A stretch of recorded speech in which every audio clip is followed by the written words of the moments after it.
This is MacroVoices, the free weekly financial podcast targeting professional finance, high net worth individuals, family offices, and other sophisticated investors.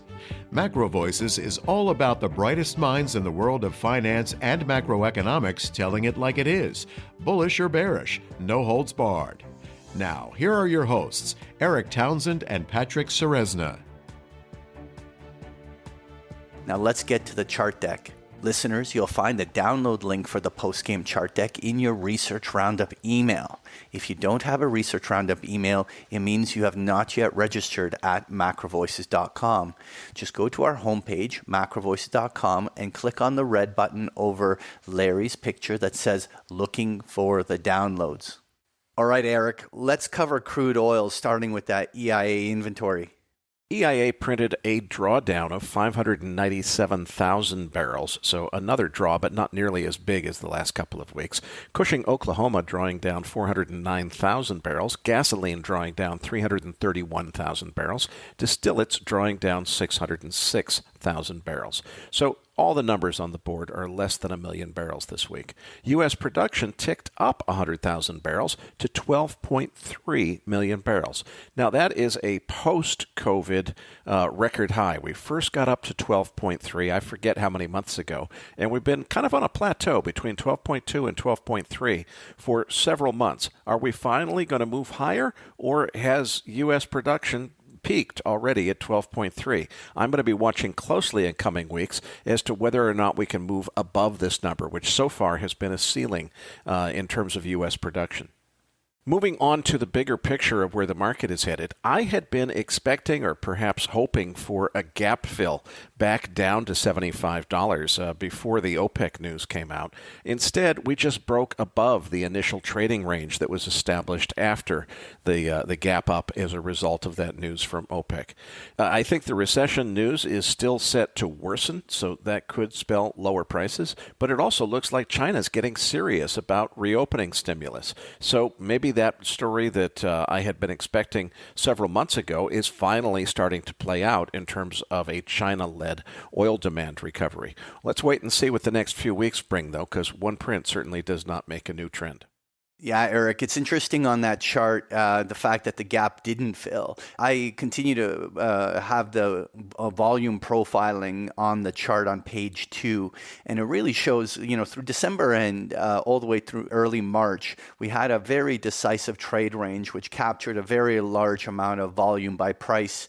And the gap higher on the reaction to that OPEC Plus blew through some very heavy overhead resistance. And the fact that now we've actually broken above that area and attempting to break out all of those January highs really puts oil in an interesting scenario. We're above the 200-day moving averages, the 50-day moving averages, breaking to higher highs.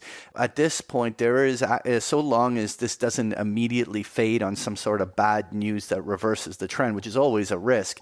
But right now, purely from just with the technical level and the way it's behaving, there's not much stopping oil from making advance towards $88 to $90, where were the kind of upper boundary levels in October and November that captured a lot of that trade range. Right now, crude oil is definitely feeling rather bullish. Anyway, let's get to equities. Nick, on page 3, we've got that S&P 500 when we're talking about some of the support resistance levels. What are the option levels and what are you watching here? Spot right now is about 4090, 4100 or so. PPI just dropped, and the report came out at a 0.5% decline month over month versus a flat reading expected. So that's bullish news for the markets. Right now, we still have that call wall at 4150, put walls at 3800. Implied move for the April 21st OPEX, which is next Friday's OPEX, is about plus minus 70 points. Upside would be 4160, downside 4020 or so, with key resistance at 4150 and 4200 then. And then on the downside, key support is at 4050 and then 4000. I'm thinking we keep on pushing toward the upside in a gradual fashion into next Friday's OPEX. Thereafter, we see volatility spike into the FOMC meeting, which is the first week of May. And after that, I think we're going to see some more declines in the broad markets as volatility picks up. Yeah, it's interesting you say that. I overall agree with a lot of your views. I mean, the first thing to observe is that here on the FOMC meeting minutes that just came out with the CPI, the market attempted to retest those February and late March highs and failed to break out to the upside, but yet the technical trend is still definitively bullish, very similar to what we were talking about with crude. We're above all the key moving averages. The pattern of higher lows and higher highs and old dips being bought remains intact. At this moment, with us past many of the major news hurdles, the path of least resistance is the S&P to go higher. The only thing that really is interesting in my mind is when we get into the pig in the python moment of earnings, which is coming up in the coming weeks, could there be a series of earnings disappointments that take the wind out of the sails of this market? That's all speculation at this moment. So right now, I'm going to be watching whether or not that S&P can break those February highs that would target something towards the 4,300 area, and we'll certainly be watching what the reactions are going to be when we get to some of those key earnings moving forward. Let's move on, though, to the NASDAQ, and we'll have on page 5 the QQQs. What are the technical levels you're watching here, bud? Spot right now is 312 approximately. Call wall above at 350, put wall below at 270. Implied move for next Friday's OPEX, again, April 21st, is plus minus 8 points. Upper expected move around 320, which is also resistance, and lower expected move of 304 approximately. Support's also at 300. Key resistance, as I mentioned before, is 320 and key support at 300. Given that we have earnings coming up the next couple of weeks and the big tech names, I do see potential for bullish catalyst, not in terms of the earnings being bullish, but I think the market expects such negative earnings that if they surprise and come in as expected, we may get a bullish move in names like Google, Microsoft, Apple, for example. I'm most bearish on Apple right now, and I'm bullish on Google and Microsoft primarily. But I do think we're going to see more upside perhaps in the short term. And as I said, as we approach the FOMC event, after earnings start passing by, we're going to see more volatility pick up, in my opinion. And also we're going to see a decline in broad markets in the medium term. Right, and so let's move on to page 6 where we have that volatility index. And what was interesting, obviously, in the first reaction to the regional bank crisis, the implied vols spiked even to 30 on a intraday basis, and looked like a risk premium was having to be priced back in as everyone was concerned and hedging and paying any cost of doing so. And it's amazing how here going into April, we just completely mean reverted right back down to those January and February lows. I personally am not thinking that volatility has much more downside, and therefore generally buying Vega here seems to be asymmetric in my mind. What's your thinking here on the VIX? Yeah, I've said in the past that this area below 20 is pretty supportive overall. Once we get above that area and push 25, then there's a possible catalyst to go to 35, but usually you need some kind of news event to induce that. So right now, I think we're in a holding pattern until next week's OPEX, because right now there's a lot of cash sitting on the sidelines, and there's not much hedging going on in terms of put buying out of the money. So I think we're going to see volatility pick up after next Friday's OPEX. And again, we have FOMC the first week of May, which will be a volatility-inducing event. If they do raise rates again, the market will probably get spooked. And if they don't discuss even cutting rates, which a lot of market participants are predicting, that will probably spook the markets as well and push us down below that 4,000 level. Now on page 7 here, we have the US dollar index. What are you guys thinking here? We're hugging along right at the bottom of the consolidation zone, which means maybe we're getting set up to break lower and establish a new downtrend, but that hasn't happened yet. We'd still need a daily close below 100 to really seal the deal on dollar weakness. Until then, we're just consolidating at the bottom of the consolidation zone. Yeah, it's interesting, Eric. Those lows there near February around this 101 level are obviously the U.S. dollars approaching them. But what's really important to note is that the euro and the pound sterling both have broken those January highs. Today, we have the euro trading above the 110 level. And so at this moment, follow through of the euro to 112 is possible. So seeing that dollar index temporarily trade down to 100 is, in my mind, the path of least resistance, even though it has not yet broken that lower low on the dollar index. But I am not so sure that some big new US dollar decline is imminent.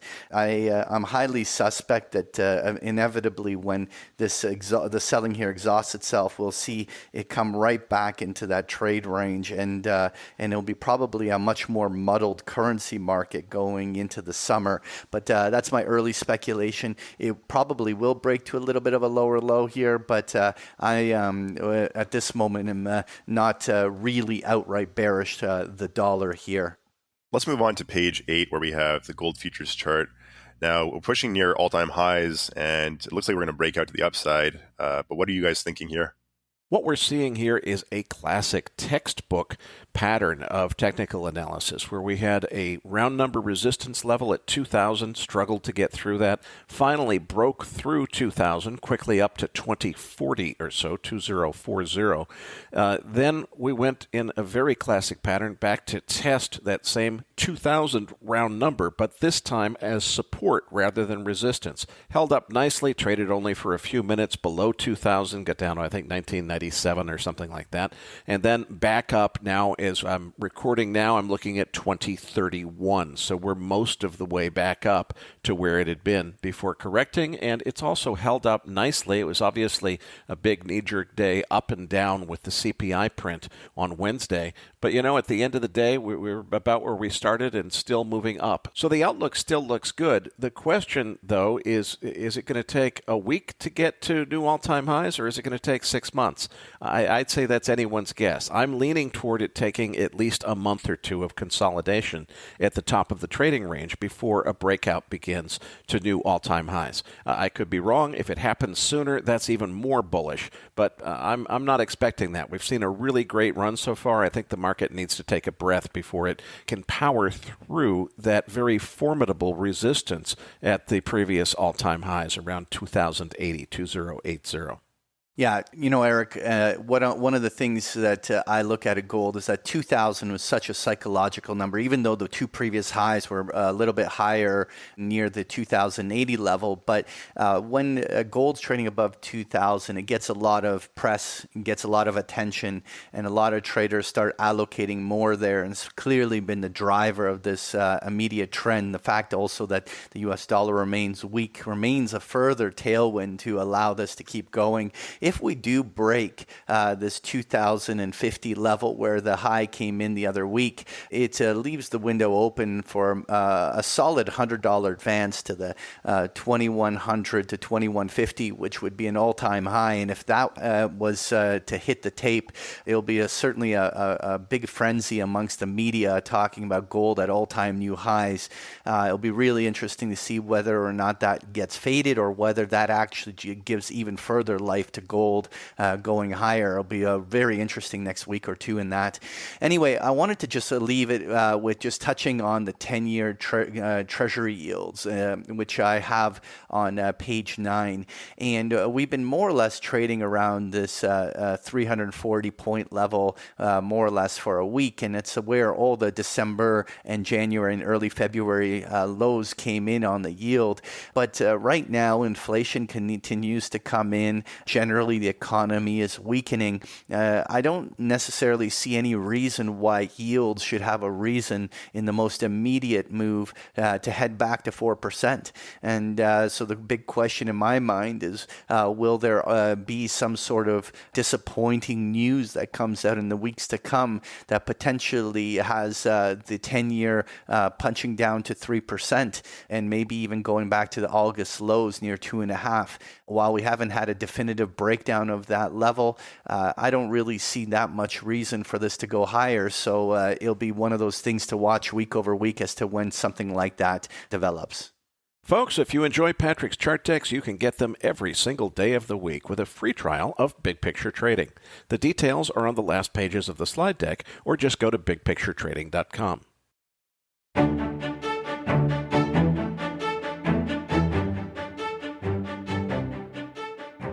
That concludes this edition of MacroVoices. Be sure to tune in each week to hear feature interviews with the brightest minds in finance and macroeconomics. MacroVoices is made possible by sponsorship from BigPictureTrading.com, the Internet's premier source of online education for traders. Please visit BigPictureTrading.com for more information. Please register your free account at MacroVoices.com.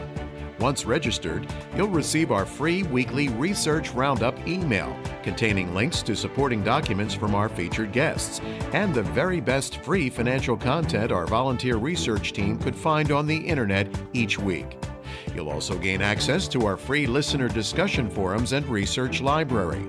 And the more registered users we have, the more we'll be able to recruit high-profile feature interview guests for future programs. So please register your free account today at MacroVoices.com if you haven't already. You can subscribe to MacroVoices on iTunes to have MacroVoices automatically delivered to your mobile device each week free of charge. You can email questions for the program to mailbag@macrovoices.com, and we'll answer your questions on the air from time to time in our mailbag segment. MacroVoices is presented for informational and entertainment purposes only. The information presented on MacroVoices should not be construed as investment advice. Always consult a licensed investment professional before making investment decisions. The views and opinions expressed on MacroVoices are those of the participants and do not necessarily reflect those of the show's hosts or sponsors. MacroVoices, its producers, sponsors, and hosts Eric Townsend and Patrick Ceresna shall not be liable for losses resulting from investment decisions based on information or viewpoints presented on MacroVoices. MacroVoices is made possible by sponsorship from BigPictureTrading.com and by funding from Fourth Turning Capital Management, LLC. For more information, visit MacroVoices.com.